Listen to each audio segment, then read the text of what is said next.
Dicen que los grandes sueños nacen en los lugares más inesperados. Algunos comienzan en oficinas con aire acondicionado, otros frente a una computadora.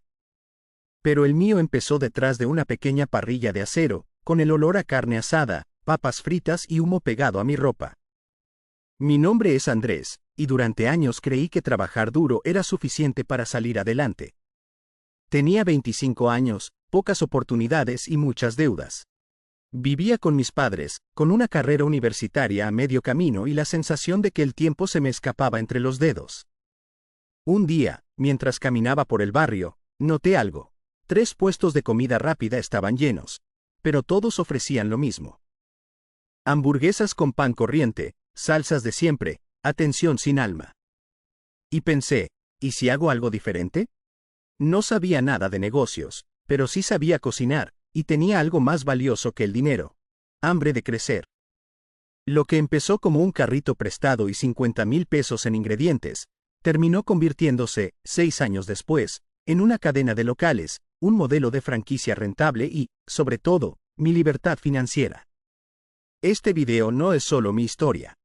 Es una guía práctica, una ruta que tú también puedes seguir si estás dispuesto a aprender, caer, levantarte y avanzar. Te voy a contar cómo logré la estabilidad financiera vendiendo comida rápida, paso a paso, año por año. Sin fórmulas mágicas, sin discursos vacíos. Solo estrategia, disciplina y visión. Prepárate, porque lo que estás a punto de escuchar puede cambiar tu manera de ver el dinero, el trabajo y la libertad. Capítulo 1. El primer fuego. ¿Cómo empezar sin dinero?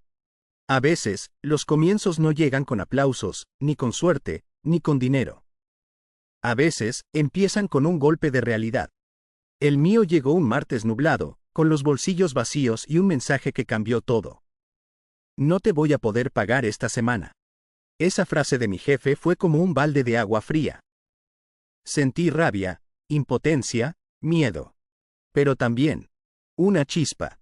Esa misma noche, sentado en una acera, pensé, si puedo trabajar tantas horas para cumplir los sueños de otro, ¿por qué no hacerlo por los míos? No tenía ahorros, ni crédito, ni siquiera un plan.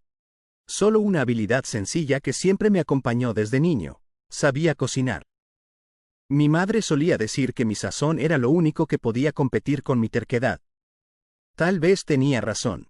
Fui a casa de mi tío y le pedí prestada su parrilla vieja, la misma que usaba en los asados familiares. Me miró con cara de duda y me dijo: ¿y vas a vender comida sin plata? Le respondí: voy a vender con hambre. Vendí mi único celular, el que tanto me costó pagar, y con ese dinero compré carne, pan y unas papas. Me quedé incomunicado, pero por primera vez, me sentí libre. El primer día de ventas fue una mezcla entre desastre y esperanza. El carro estaba oxidado, el aceite chispeaba como si me escupiera, y el humo me hacía llorar los ojos. Apenas vendí 3 hamburguesas. Una señora me dijo que la carne estaba cruda, un niño me pidió una gaseosa que no tenía, y una pareja se fue sin pagar porque no tenía cambio. Al cerrar esa noche, me quedé mirando el carbón encendido. Sentí el calor en la cara y las lágrimas mezcladas con el humo. Podía rendirme o volver mañana. Decidí volver. Pasaron los días y aprendí a conocer la esquina, el clima y la gente. A las 6 de la tarde el olor a comida se mezclaba con el ruido de los buses, y poco a poco, los vecinos empezaron a reconocerme. Un señor que pasaba cada noche después del trabajo se volvió cliente fijo. Me decía: hermano, esto no es un puesto de comida, esto sabe a ganas de vivir. Esas palabras se me quedaron grabadas. Cada vez que me sentía cansado o pensaba en renunciar, las repetía como un mantra. El segundo mes fue peor que el primero. Llovía casi todos los días. El toldo que me había prestado mi primo se rompía con el viento, y varias veces tuve que cubrir la parrilla con bolsas negras. A veces no alcanzaba para comprar carne, y vendía solo papas con huevo y salchicha. Había días que me iba a dormir sin probar mi propia comida. Pero entre tantas dificultades, descubrí algo poderoso: la gente no solo compra comida, compra actitud. Y la mía, aunque cansada, seguía firme. Saludaba con una sonrisa, sin importar que estuviera empapado. Les agradecía a todos, incluso a los que solo miraban. De pronto, comenzaron a recomendarme. Una señora llevó a su familia. Un joven subió una foto a Facebook diciendo que había probado las mejores hamburguesas del barrio. Esa publicación me trajo 20 clientes nuevos en una semana. Me di cuenta de que no necesitaba dinero para crecer. Necesitaba consistencia. Cada día que salía, aunque no vendiera, aprendía algo nuevo. Cómo cortar mejor la carne, cómo ajustar el fuego, cómo no rendirme. A los 4 meses, ya no era el muchacho con una parrilla vieja, sino el chico de las hamburguesas caseras. El apodo me gustaba. Comencé a pintar el carrito, a limpiar cada detalle, y a ponerle un pequeño cartel que decía, sabor con propósito. Las noches seguían siendo largas. Terminaba a la medianoche, recogía, limpiaba y guardaba todo en una bodega diminuta. A veces me dolían tanto las manos que no podía dormir. Pero cada billete que guardaba, por pequeño que fuera, me recordaba que estaba construyendo algo mío. Hubo un día en particular que marcó un antes y un después. Un señor llegó en un carro costoso, se bajó y me preguntó si podía esperar una hamburguesa especial para su hijo. Mientras cocinaba, me dijo: yo también empecé así, con un carrito. Hoy tengo 3 restaurantes. Lo miré sorprendido, y él sonrió. No te rindas. Nadie llega lejos el primer año, pero si aguantas, el segundo empieza la magia. Esa frase me acompañó como un faro. Porque sí, el primer año fue duro, pero también fue el más importante. Ahí aprendí a resistir, a crear desde la necesidad, a entender que el fuego más valioso no era el de la parrilla. Era el de mi interior. Hoy, cuando pienso en esos días, aún puedo sentir el olor a humo y grasa, pero también el sabor de la esperanza. Porque lo que empezó con una deuda y una parrilla prestada, se convirtió en el primer paso hacia una vida de propósito y abundancia. Y todo, absolutamente todo, comenzó el día que decidí no rendirme. Capítulo 2. El sabor de la diferencia. El primer año me enseñó a resistir, a sobrevivir, a no rendirme. Pero el segundo año me enseñó algo más difícil: destacarme. Ya no era el único que vendía hamburguesas en la esquina. En cuestión de meses, el barrio se llenó de puestos nuevos, todos con el mismo letrero improvisado, las mismas salsas y la misma música sonando desde un parlante desgastado. Y de pronto, esa pequeña ventaja que había construido con tanto esfuerzo empezó a desaparecer. Mis ventas bajaron. Los clientes que antes venían cada noche, empezaron a probar en otros lugares. Al principio pensé que era normal. Pero luego, pasé una semana entera sin vender ni la mitad de lo habitual. Recuerdo que una noche, mientras recogía el puesto, una señora me dijo algo que se me quedó clavado en la mente. Tu comida está buena, pero no tiene nada especial. Esa frase dolió más que cualquier pérdida. Me hizo entender que ser bueno no era suficiente. Si quería crecer, tenía que ser diferente. Pasé días observando, caminando por los otros puestos, viendo qué hacían los demás. Todos vendían lo mismo: pan corriente, carne congelada, salsas de tarro y cero emoción. Entonces lo supe. Mi batalla no era solo por vender comida. Era por vender una experiencia. Comencé a probar recetas en casa. Usé carne más fresca. Probé diferentes tipos de pan, mezclé frutas, especias y condimentos. Una noche, sin planearlo, preparé una salsa de piña picante que cambió todo.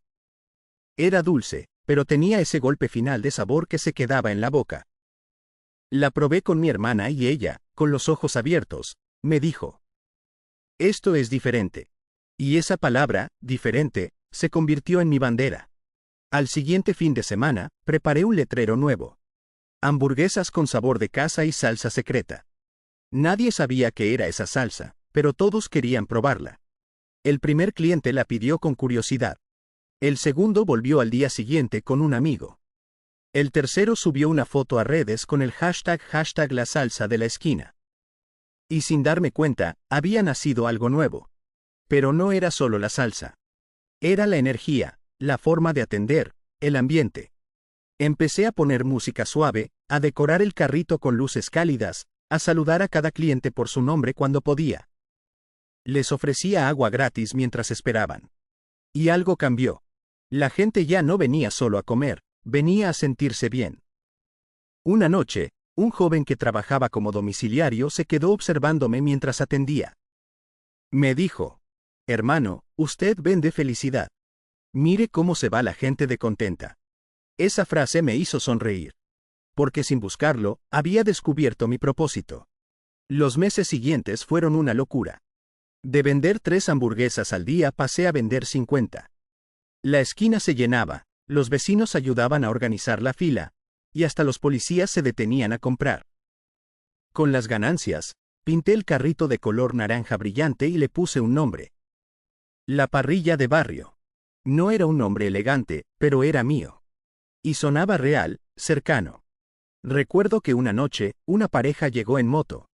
Ella me dijo: vinimos desde el otro lado de la ciudad porque un amigo no deja de hablar de tus hamburguesas. Me quedé callado unos segundos. No podía creer que algo tan pequeño se estuviera haciendo grande, solo por una idea, por una diferencia. Claro, no todo fue fácil. Mientras mi negocio crecía, también crecían los problemas.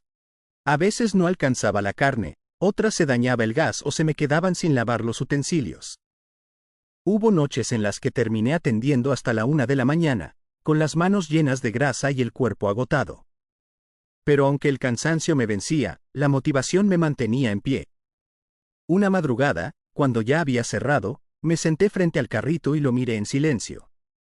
La parrilla estaba apagada, pero el olor aún flotaba en el aire. Pensé en aquel primer día, en la lluvia, en las 3 hamburguesas mal cocidas, en la soledad. Y luego, miré a mi alrededor, clientes fieles, comentarios buenos, una pequeña comunidad que crecía conmigo. Ahí comprendí algo que nunca olvidaría. La diferencia no está en lo que vendes, sino en lo que haces sentir. A partir de ese momento, cada hamburguesa se convirtió en una promesa. Promesa de calidad, de cercanía, de esfuerzo. Y esa promesa me llevó a lugares que nunca imaginé. Ese segundo año me enseñó que el éxito no llega cuando vendes más, sino cuando tu nombre empieza a tener significado. Cuando la gente dice: vamos donde Andrés, no porque tenga hambre, sino porque confía. Esa fue la primera vez que sentí que mi negocio tenía alma.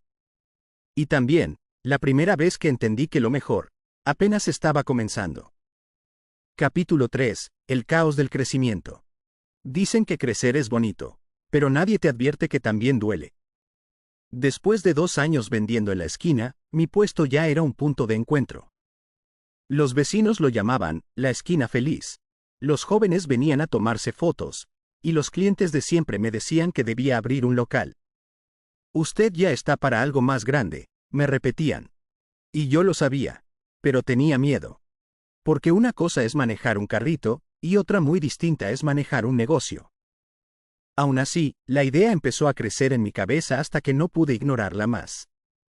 Con lo que había ahorrado, y un pequeño préstamo, alquilé un local diminuto en una calle cercana. Tenía las paredes manchadas, el techo con goteras y un olor a humedad que me hacía dudar de todo. Pero cuando lo vi, imaginé lo que podía ser. Cerré los ojos y me prometí que ahí comenzaría la nueva etapa de mi vida. El primer mes fue una mezcla de emoción y agotamiento. Aprendí a tramitar permisos, a tratar con proveedores, a pelear con plomeros y electricistas. Tuve que comprar mesas, refrigerador, utensilios, uniformes, y de paso, aprender que los números no se manejan igual cuando creces. Pasé de cocinar solo, a tener 2 ayudantes. Y ahí empezó el verdadero desafío. Contratar gente suena fácil, hasta que te das cuenta de que no todos comparten tu visión. Uno de mis empleados llegó tarde 3 veces seguidas, otro, sin avisar, no volvió más. La caja empezaba a desajustarse. Las cuentas no cuadraban, las ventas subían, pero la plata desaparecía como agua entre los dedos. Había noches en que me quedaba solo, sentado frente al mostrador, con las luces apagadas y el sonido del refrigerador de fondo, preguntándome si había tomado la decisión correcta. El negocio crecía, pero yo me sentía más pequeño. Un viernes de esos en que todo parece salir mal, se dañó el gas en plena hora pico. Los clientes esperaban impacientes, el humo no salía y mis empleados discutían entre ellos. Una señora se fue molesta porque tardamos demasiado. Esa noche perdí dinero, y ganas.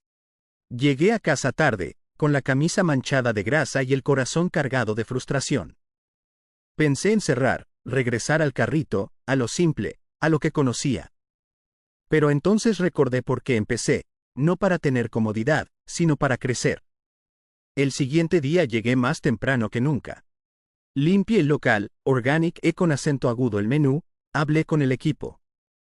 Les conté mi historia, desde la primera hamburguesa quemada hasta la primera fila de clientes. Les dije, este no es solo un negocio, es un sueño, y quiero que sea también el de ustedes. Algo cambió en el ambiente. Comenzaron a trabajar con más ánimo. El cocinero me propuso nuevas recetas, la mesera decoró las bandejas con servilletas dobladas, y por primera vez sentí que no estaba solo. Con el tiempo, las cosas empezaron a fluir. La clientela crecía, la gente comentaba en redes, los domingos eran una locura. Pero con el éxito, llegaron nuevas pruebas. El banco empezó a presionar el préstamo. Los proveedores pedían pagos adelantados. Y, aunque no lo decía en voz alta, me sentía agotado. Ya no tenía tiempo para mí. Ni para mi familia. Ni para descansar. Hubo una noche en que me quedé dormido en el mismo local, con el delantal puesto y la cabeza sobre la mesa. Desperté con el ruido del primer bus del día y una sensación que nunca había tenido, miedo a perderme a mí mismo en medio del éxito. Decidí hacer una pausa. Apagué el celular, cerré el local por 2 días y me fui a caminar por la playa, solo. Miré el mar y me pregunté qué quería realmente. ¿Ser famoso? ¿Tener dinero? ¿O tener paz? Ahí comprendí que el crecimiento no es solo agrandar el negocio, sino también fortalecerte por dentro. Porque si tu mente no está lista, cualquier logro se convierte en una carga.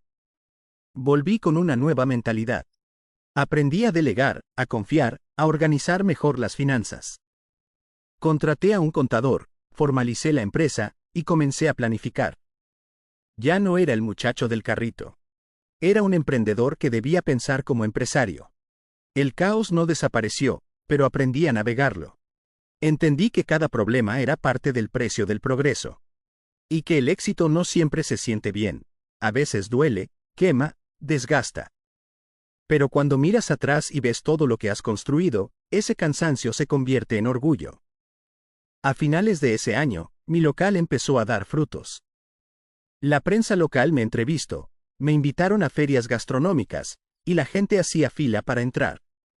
Pero más allá del dinero o la fama, lo que realmente me llenaba era ver a mis empleados sonreír, sabiendo que ahora tenían un trabajo digno gracias a un sueño que empezó con nada. Esa noche, mirando el letrero iluminado de mi restaurante, entendí que el crecimiento no se mide por el tamaño del local, sino por la capacidad de resistir sin perder la esencia. Y con esa certeza, comenzó una nueva etapa. La más desafiante. La más transformadora. El negocio ya no era solo mío. Ahora tenía una familia que dependía de él. Y la responsabilidad, aunque pesada, se sentía como una bendición. Porque había sobrevivido al caos. Y del otro lado del caos, empezaba la verdadera construcción del sueño. Capítulo 4. Del puesto al local, cómo escalar sin perder el control. El crecimiento de mi negocio fue tan rápido que a veces me daba miedo abrir los ojos. Lo que había comenzado en una esquina, con un carrito oxidado y una parrilla prestada, ahora tenía paredes, mesas, empleados y un letrero que brillaba todas las noches. Pero detrás de cada sonrisa de éxito, había noches de desvelo, cuentas por pagar y decisiones que me quitaban el sueño. Con el local ya estable, el siguiente paso parecía obvio: expandirme. Los clientes lo pedían, las redes sociales explotaban, y las ventas crecían. Era el momento de dar el salto. O al menos eso creía. Recuerdo la primera vez que me propusieron abrir un segundo local. Fue un empresario de la ciudad, cliente frecuente, que me dijo: Andrés, este concepto tiene potencial. Si te animas, te ayudo con inversión. Yo no lo podía creer. Después de años de lucha, alguien veía en mi sueño una oportunidad real. Pero el éxito tiene su propia trampa. Hace que olvides lo difícil que fue llegar hasta ahí. Y a veces, te empuja a correr cuando todavía necesitas caminar. A los 3 meses firmamos el contrato para el nuevo local. Era más grande, más bonito y más caro. Invertí todo lo que tenía, y pedí un crédito adicional para cubrir lo que faltaba. El día de la inauguración, había música, cámaras y una fila que daba la vuelta a la cuadra. Sentí que había conquistado el mundo. Pero el verdadero reto empezó cuando las luces se apagaron. El segundo local requería más personal, más inventario, más control. Y yo seguía siendo uno solo. Corría de un lugar a otro, apagando incendios, solucionando fallas, revisando pedidos. Me convertí en mi propio prisionero. Una noche, mientras lavaba una plancha porque el ayudante no llegó, me detuve y me miré en el reflejo del acero. Tenía ojeras profundas, las manos llenas de cortes, y un cansancio que no se me quitaba con dormir. Ahí entendí que había construido un negocio, pero estaba perdiendo mi vida. Decidí tomar una pausa y repensarlo todo. Pasé varios días analizando lo que había hecho bien y lo que había hecho mal. Me di cuenta de que, por querer crecer rápido, había olvidado lo más importante, la base humana del negocio. Mis empleados estaban agotados, los procesos eran improvisados, y mi presencia, aunque constante, no era suficiente. Así que hice algo que muchos empresarios temen hacer: frenar para reorganizar. Llamé a mi equipo y les hablé con el corazón. Les conté que había estado tan enfocado en crecer, que había olvidado escucharlos, apoyarlos y valorar lo que juntos habíamos construido. Algunos lloraron. Otros sonrieron. Y en ese momento, supe que no eran solo trabajadores. Eran parte de la familia. Empezamos a cambiar las cosas desde adentro. Delegué responsabilidades, capacitamos al personal, definimos horarios y roles. Y sobre todo, establecimos una regla de oro: nadie crece solo. Poco a poco, el ambiente cambió. Los empleados comenzaron a tomar decisiones con responsabilidad, los locales funcionaban mejor, y por primera vez, pude ausentarme un día sin que todo se derrumbara. Esa libertad, aunque pequeña, valía oro. Sin embargo, el camino aún estaba lleno de pruebas. Un día, un proveedor incumplió un pedido importante y me dejó sin insumos para un fin de semana. Otro día, un competidor abrió justo frente al primer local, copiando incluso el color del logo. Me dio rabia, frustración, pero también claridad. Si otros te imitan, es porque hiciste algo bien. En lugar de pelear, me concentré en innovar. Creamos nuevos productos, mejoramos la experiencia, y añadimos un toque que los demás no podían copiar: nuestra historia. Esa fue mi mejor estrategia: convertir mi recorrido en parte de la marca. La gente no solo venía por la comida, venía por el mensaje. Por el recordatorio de que sí se puede empezar desde cero. Con el tiempo, la idea de franquiciar empezó a tomar forma. No como un sueño distante, sino como un camino lógico. Ya tenía 2 locales estables, procesos claros y un equipo comprometido. Una noche, después de cerrar, me senté frente al local principal. Las luces reflejaban en el vidrio y detrás de ese reflejo vi al joven que había empezado con una parrilla prestada. Pensé en todo lo que había pasado: la lluvia, las noches sin ventas, el cansancio, las lágrimas, las risas, los clientes que me apoyaron desde el inicio. Y sentí una gratitud tan grande que tuve que respirar hondo para no llorar. Entendí que crecer no se trata de abrir más puertas, sino de abrir el corazón a nuevos desafíos sin perder la esencia. Porque cuando un negocio se vuelve parte de tu alma, cada decisión deja de ser solo estrategia, y se convierte en legado.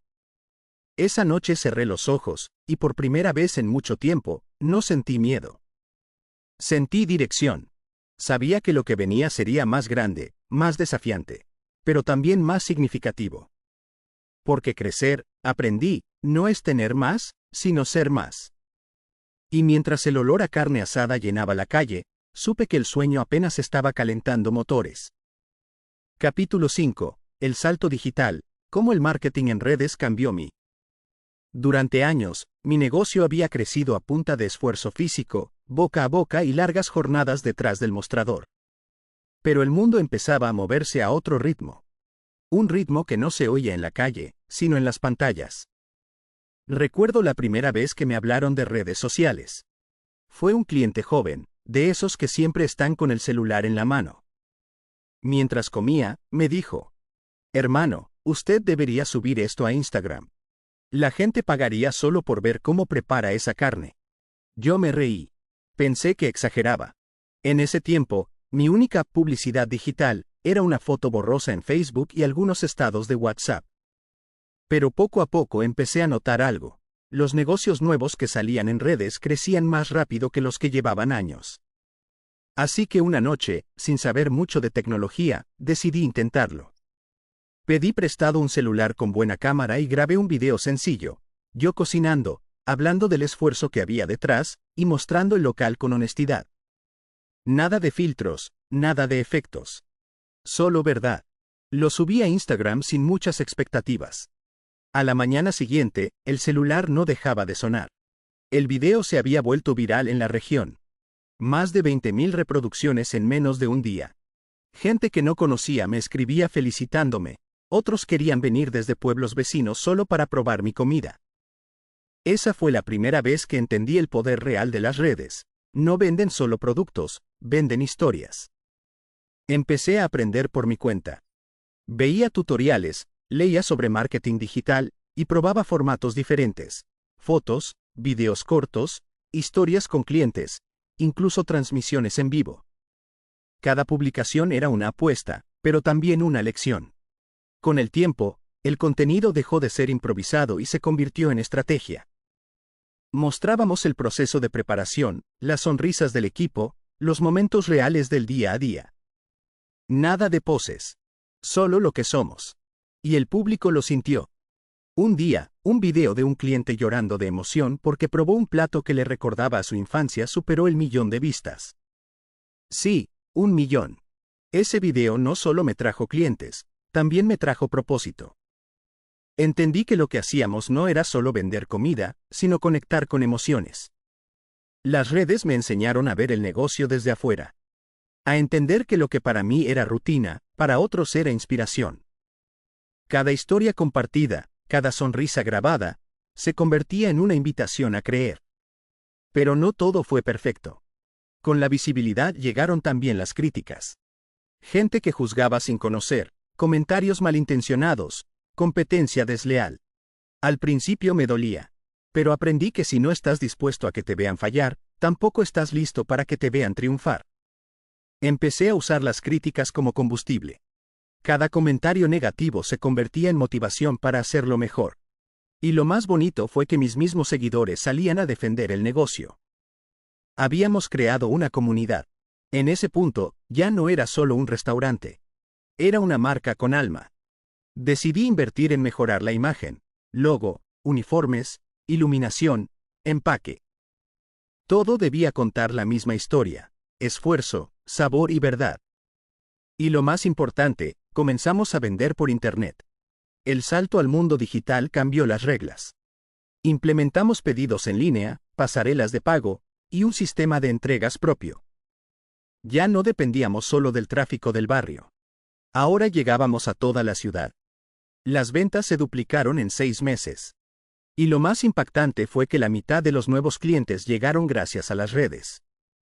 En ese momento me di cuenta de algo profundo. Durante años trabajé con las manos, pero ahora trabajaba también con las ideas. Un día, mientras grababa un nuevo video, una joven del equipo me dijo: «Jefe, ya somos una marca grande. La gente nos sigue porque se identifica con nosotros». Y tenía razón.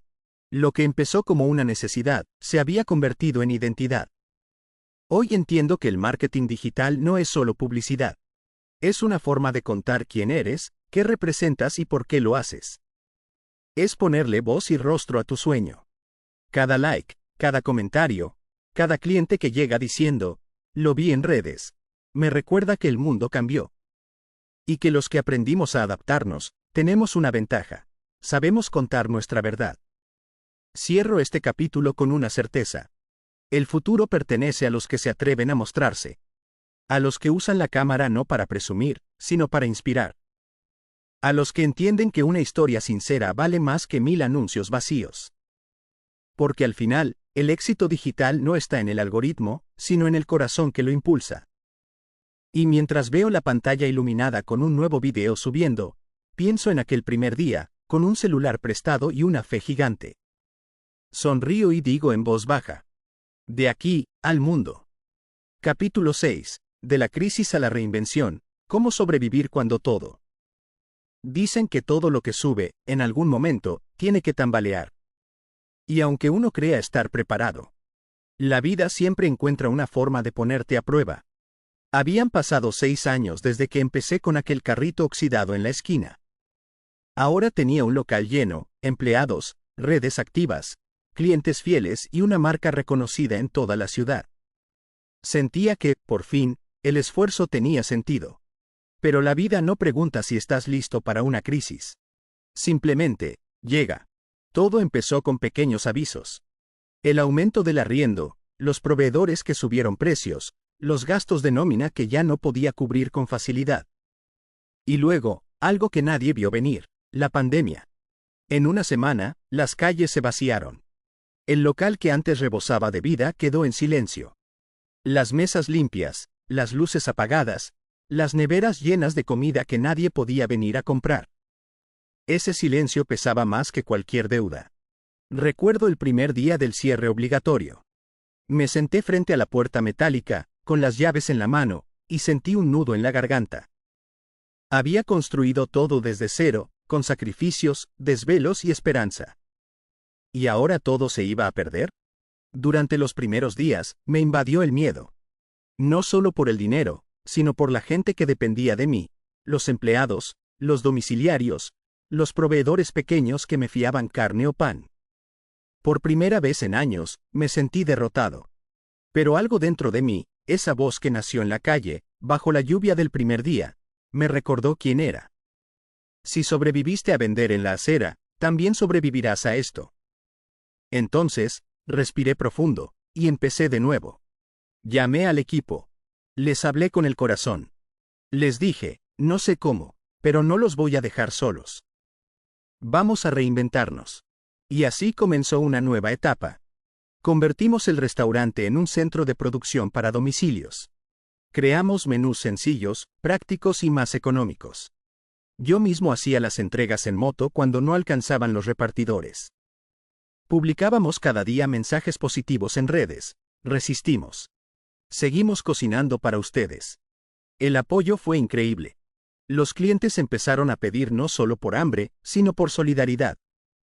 Compraban para ayudar, compartían las publicaciones, dejaban propinas sin pedir cambio. En medio de la crisis, nació algo hermoso, la comunidad. No éramos un negocio luchando solo, éramos muchas personas sosteniéndonos entre todos. Aún así, hubo momentos oscuros. Vendí mi carro para cubrir sueldos. Dormí en el local varias noches para ahorrar transporte. Hubo días en los que cocinaba con lágrimas en los ojos, sin saber si el esfuerzo valía la pena. Pero cada mensaje de un cliente diciendo, no cierren, ustedes son parte de este barrio, me devolvía el aliento. Y entonces, un día, cuando parecía que no podíamos más, pasó algo mágico. Una influencer local, sin que yo lo supiera, pidió comida y grabó su experiencia. Subió el video contando nuestra historia, cómo habíamos empezado de cero, cómo estábamos resistiendo. En menos de una semana, ese video alcanzó 500.000 de vistas. El teléfono no dejaba de sonar. Pedidos de toda la ciudad, mensajes de apoyo, donaciones. Incluso una marca grande de alimentos nos ofreció patrocinio para continuar. Fue como si el universo nos devolviera cada sacrificio multiplicado. Y entendí algo poderoso. Las crisis no destruyen, revelan quién eres. A partir de ahí, todo cambió. Ya no queríamos solo sobrevivir, queríamos evolucionar. Creamos una nueva línea de productos congelados, perfectos para llevar a casa. Montamos una tienda online, implementamos pagos digitales y capacitamos al personal en atención virtual. El negocio, que un día estuvo al borde del cierre, terminó expandiéndose más que nunca. Pero más allá del dinero, lo que gané fue claridad. Aprendí que los cimientos más fuertes no son los ladrillos, ni las luces del local. Son las personas. El equipo que se queda cuando todo tiembla, los clientes que confían, la familia que te empuja cuando sientes que ya no puedes más. Esa crisis me enseñó que el éxito no se mide solo en ventas, sino en resiliencia. Porque cualquiera puede celebrar cuando las cosas van bien. Pero pocos siguen de pie cuando el mundo se derrumba. Hoy, cuando miro atrás, no veo pérdidas. Veo lecciones. Veo la prueba de que, incluso en los peores momentos, si mantienes el propósito, nada está realmente perdido. Y si tú, que me estás escuchando, estás pasando por una tormenta, quiero que recuerdes algo. Las crisis no son el final de la historia. Son el capítulo donde el héroe se reinventa. Así que levántate, ajusta tus metas, cambia tu plan, pero no renuncies. Porque a veces, perderlo todo es la única manera de descubrir quién eres realmente. Y antes de cerrar este capítulo, quiero invitarte a seguir acompañando esta historia. Suscríbete, deja tu like, comenta qué parte te inspiró más, y activa la campanita para que te llegue la notificación del próximo episodio. Porque la historia aún no termina. Lo mejor está por venir. Capítulo 7. La libertad financiera. Cómo el dinero dejó de ser el fin y se volvió una herramienta. Durante años creí que la libertad financiera era tener mucho dinero. Soñaba con cuentas llenas, carros nuevos, locales grandes, con no tener que preocuparme por el precio de las cosas. Pero con el tiempo entendí que el dinero, por sí solo, no compra libertad. Solo la prepara. Después de la crisis, el negocio comenzó a estabilizarse. Las ventas se normalizaron, la marca creció, los ingresos se multiplicaron. Por primera vez en mi vida, no tenía que preocuparme por pagar la renta o por llegar al fin de mes. Pero entonces apareció un vacío que no esperaba. ¿Y ahora qué? Me di cuenta de que había pasado años trabajando, pero no realmente viviendo. Mi éxito financiero no tenía sentido si seguía siendo esclavo del tiempo, del estrés, de la rutina. Así que decidí redefinir lo que para mí significaba la palabra libertad. Ya no quería solo ganar dinero. Quería aprender a usarlo inteligentemente. El primer paso fue entender mis números. Empecé a educarme en finanzas personales, ingresos, egresos, rentabilidad, flujo de caja. Me di cuenta de que ganaba bien, pero gastaba mal. Tenía fugas de dinero en cosas pequeñas, entregas innecesarias, proveedores caros, compras emocionales. Cada peso debía tener un propósito. Hice algo que cambió mi vida. Separé mis cuentas personales de las del negocio. Puse orden. El dinero del restaurante ya no era mi billetera. Cada ganancia tenía destino, reinversión, ahorro, fondo de emergencia y crecimiento. Y aunque al principio dolía no tocar ese dinero, con el tiempo empecé a ver los frutos. El negocio se volvió más sólido, más profesional, más predecible. Luego di el segundo paso, invertir. No me refiero solo a abrir otro local, que también lo hice, sino a poner el dinero a trabajar por mí. Compré maquinaria que reducía costos, invertí en formación para mi equipo, y más adelante, en pequeños activos que generaban ingreso pasivo. El día que entendí que el dinero puede multiplicarse sin mi presencia fue el día que me sentí verdaderamente libre. Pero la libertad no fue solo financiera. También fue mental. Por mucho tiempo había vivido con miedo a perderlo todo. Ese miedo me hacía trabajar sin descanso, sin pausas, sin vida personal. Un día, mi hijo pequeño me preguntó: «Papá, ¿por qué nunca estás en casa a la hora de dormir?». Esa pregunta fue como un golpe en el pecho. Me di cuenta de que el verdadero objetivo no era tener dinero, sino tiempo de calidad para compartir con quienes amo. Empecé a delegar. Formé líderes dentro del equipo, les di responsabilidades, confianza, y un sentido de pertenencia. Aprendí que cuando tú creces, también debes permitir que otros crezcan contigo. Y así, poco a poco, fui recuperando algo más valioso que cualquier cifra: mi tiempo. Empecé a disfrutar pequeñas cosas que antes no podía: desayunar con mi familia, caminar sin prisa, leer, viajar. Por primera vez, el negocio funcionaba sin mí todos los días. Y eso, más que dinero, era libertad. Con los años, entendí una verdad profunda. La estabilidad financiera no se construye solo con ingresos altos, sino con decisiones sabias. No se trata de cuánto ganas, sino de cuánto conservas, cómo inviertes y a quién ayudas con eso. Hoy mi filosofía es simple. El dinero es un medio, no un destino. Es la herramienta que me permite crear, servir y multiplicar oportunidades. Con parte de las ganancias, creé un pequeño fondo para apoyar a emprendedores que comienzan como yo, con más sueños que recursos. Verlos avanzar, equivocarse, levantarse, es como revivir mis primeros pasos. Y eso me recuerda que la libertad financiera tiene sentido solo cuando compartes lo aprendido. Porque cuando enseñas a otros a prosperar, el círculo nunca se cierra. El éxito deja de ser individual y se convierte en comunidad. Pausa, tono sereno. Hoy, miro hacia atrás y veo el camino recorrido. Desde aquel carrito bajo la lluvia hasta un negocio sostenible, digital y humano. Desde el miedo hasta la abundancia. Desde la supervivencia hasta la libertad. Y pienso en ti, que estás viendo o escuchando esto. Tal vez estás en tu primer día, tal vez en plena crisis, o quizá en el punto de querer rendirte. Quiero decirte algo desde el corazón. La libertad financiera no llega de golpe. Se construye paso a paso, con disciplina, propósito y fe. Aprende a dominar el dinero antes de que él te domine a ti. Usa cada error como una lección. Y recuerda siempre, la estabilidad no se encuentra en tener más, sino en necesitar menos. Y si esta historia te inspiró, si te ayudó a creer que sí se puede construir desde cero, te invito a seguir acompañándome. Suscríbete, deja tu like, comenta qué parte te tocó el corazón y activa la campanita para que YouTube te avise cuando suba el próximo capítulo. Porque esta historia no termina aquí. Apenas comienza una nueva etapa, enseñar a otros a lograr su propia libertad. Capítulo 8. El legado. ¿Cómo convertir tu historia en inspiración para otros? Dicen que uno no muere cuando deja de respirar, sino cuando deja de inspirar. Y quizá por eso, después de tantos años, descubrí que el éxito no está en lo que logras, sino en lo que dejas. La libertad financiera me dio algo más que estabilidad.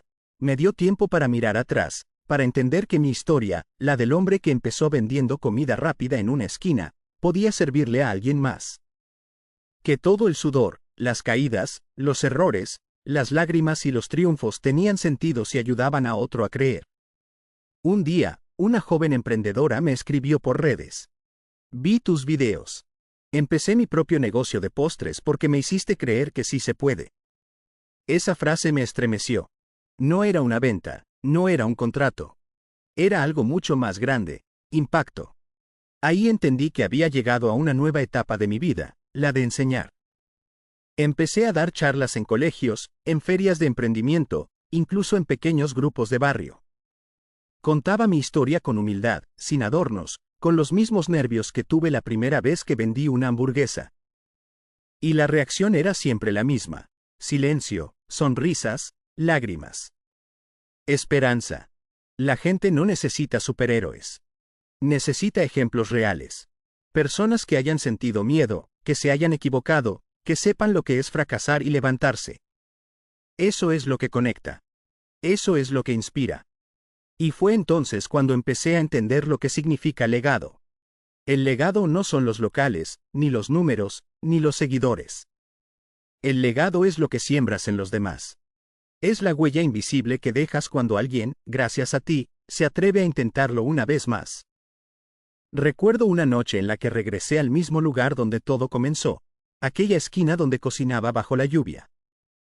El suelo seguía igual, la acera rota, el olor a asfalto húmedo. Cerré los ojos y por un instante pude verme a mí mismo, más joven, con el delantal manchado y los ojos llenos de miedo. Me vi servir esas primeras 3 hamburguesas, nervioso, temblando, pero decidido. Y sonreí. Porque sin saberlo, ese joven con las manos engrasadas estaba construyendo el futuro del hombre que soy hoy. Respiré profundo y entendí algo que quiero compartirte. Cada comienzo humilde contiene una grandeza que solo el tiempo revela. Nadie empieza sabiendo todo. Pero todos empezamos con algo. Una idea, una chispa, una razón. Y si cuidas esa razón, si la alimentas con disciplina y fe, se convierte en tu motor. A veces la gente me pregunta, ¿qué se siente lograrlo? Y yo respondo, no lo he logrado todo. Solo aprendí a disfrutar el camino. Porque el legado no se mide en premios ni en fama. Se mide en la cantidad de vidas que tocas mientras caminas. Hoy, cada vez que alguien me escribe diciendo que abrió su negocio inspirado en mi historia, siento que mi propósito se cumple. Ya no se trata de vender hamburguesas. Se trata de vender esperanza. Y si tú estás viendo esto, y te preguntas si vale la pena seguir, quiero hablarte directamente. Sí, vale la pena. Vale la pena cada desvelo, cada fracaso, cada deuda, cada lágrima. Porque cada paso difícil te está preparando para contar tu historia algún día. Quizá hoy estás en la fase de la lucha, o en la de la duda, o en la del cansancio. Pero escucha bien, ninguna historia grande nació fácil. Las mejores victorias tienen capítulos duros, pero también finales hermosos. Si algo aprendí en estos 6 años es que la libertad no es solo financiera. Es emocional, espiritual, y sobre todo, compartida. Porque la verdadera riqueza está en ver a otros prosperar gracias a lo que aprendieron de ti. Y ese es mi mensaje final. No busques solo construir un negocio. Construye una historia. No persigas solo ganancias. Persigue propósito. Un negocio puede darte dinero. Pero solo un propósito puede darte paz. Hoy cierro este ciclo agradecido. Por cada cliente que creyó, por cada persona que compartió, por cada voz que me animó a no rendirme. Y por ti, que estás aquí, escuchando esta historia.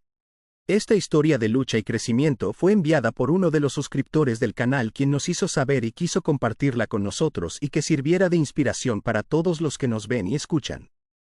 Si mi camino te inspiró, si te dio fuerzas para seguir, quiero pedirte algo. Suscríbete al canal, deja tu like, comenta qué parte te tocó el corazón y activa la campanita, porque lo que viene ahora es aún más grande. Vamos a construir juntos una comunidad de soñadores que no se rinden, que se levantan, que creen. Porque la libertad no es el destino. Es el camino. Y tú, amigo, ya diste el primer paso.